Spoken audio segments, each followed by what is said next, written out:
Lord, I lift your name on high. Lord, I love to sing your praises. I'm so glad you're in my life. I'm so glad you came to save us.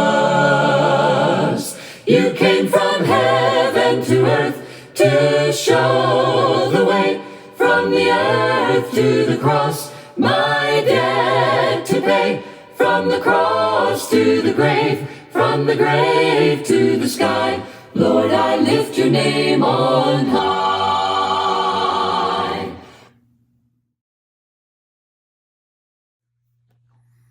Imagine a bridge. It spans a river, and that bridge is strong, but it's also flexible. That bridge is able to bear the weight of foot traffic, but it's also able to bear the winds, even the storms that blow against it. And when the waters rise and the floods can press against the piers, it can still stand strong.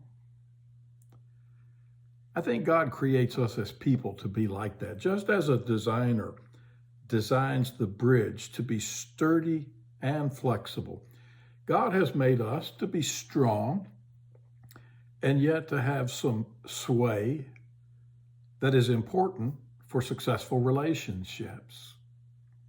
Because without that ability, the bridge would become rigid and the bridge would fall when forces press against it. And the same thing can happen to us if we're not careful. We have to choose when conflict arises whether we're going to let it lead to conflict, or maybe it could draw us closer. We get to choose whether to react or whether to respond. In the book of Colossians, in chapter 3 and verse 13, it says that we are to bear with one another. One another. That's the theme of the Bible.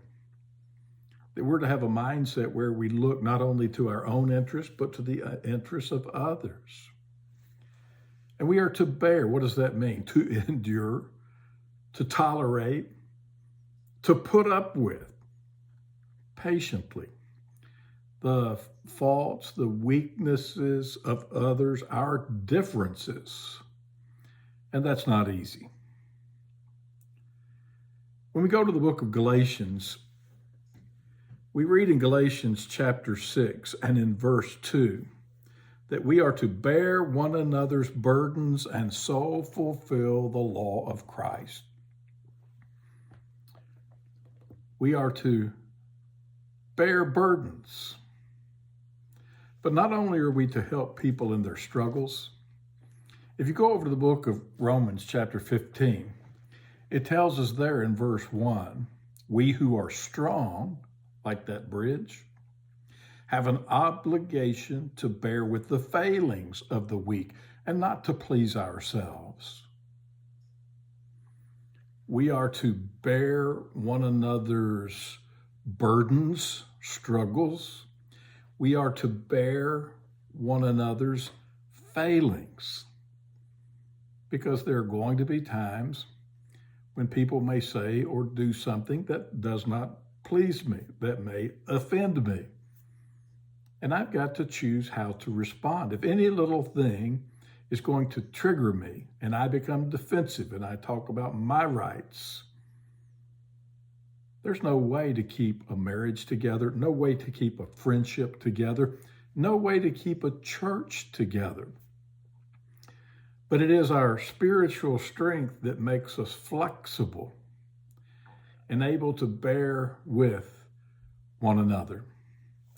And Jesus is our example. When you go over to Matthew chapter 11, we read that famous invitation in verse 28, come to me, all who labor and are heavy laden, and I will give you rest. Jesus is strong, and he will give us rest. He will bear our burdens, but he'll also bear with our failings. And I know that because When you go over to the book of 1 Peter in the second chapter, it has something beautiful to tell us about Jesus as a model, as an example to us. It says in 1 Peter chapter 2, beginning in verse 20, if when you do good, all right, you haven't hurt anyone, you haven't done anything wrong, if when you do good and suffer for it, you endure. That's bearing with others patiently. But if when you do good and suffer for it, you endure, this is a gracious thing in the sight of God. He made you for this. He's given you spiritual strength to help you be able to tolerate and put up with things that could dissolve relationships, but instead you have a chance to demonstrate love and to help people. He says, for to this you have been called, because Christ also suffered for you, leaving you an example so that you might follow in his steps. He committed no sin, neither was deceit found in his mouth. When he was reviled, he did not revile in turn. When he suffered, he did not threaten, but continued entrusting himself to him who judges justly. Now look at verse 24. He himself bore our sins in his body on the tree, that we might die to sin and live to righteousness. Forbearance. We learn it from Jesus, who bore our sins. Why?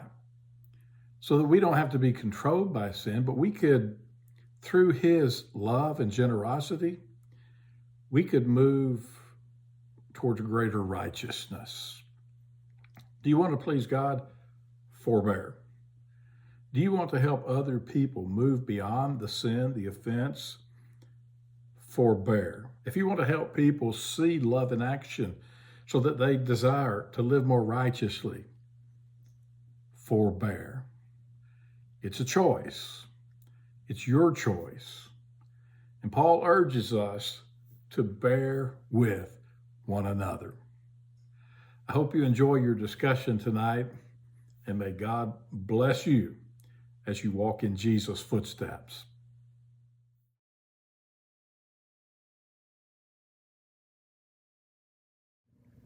You came from heaven to earth to show the way, from the earth to the cross, my debt to pay, from the cross to the grave, from the grave to the sky. Lord, I lift your name on high.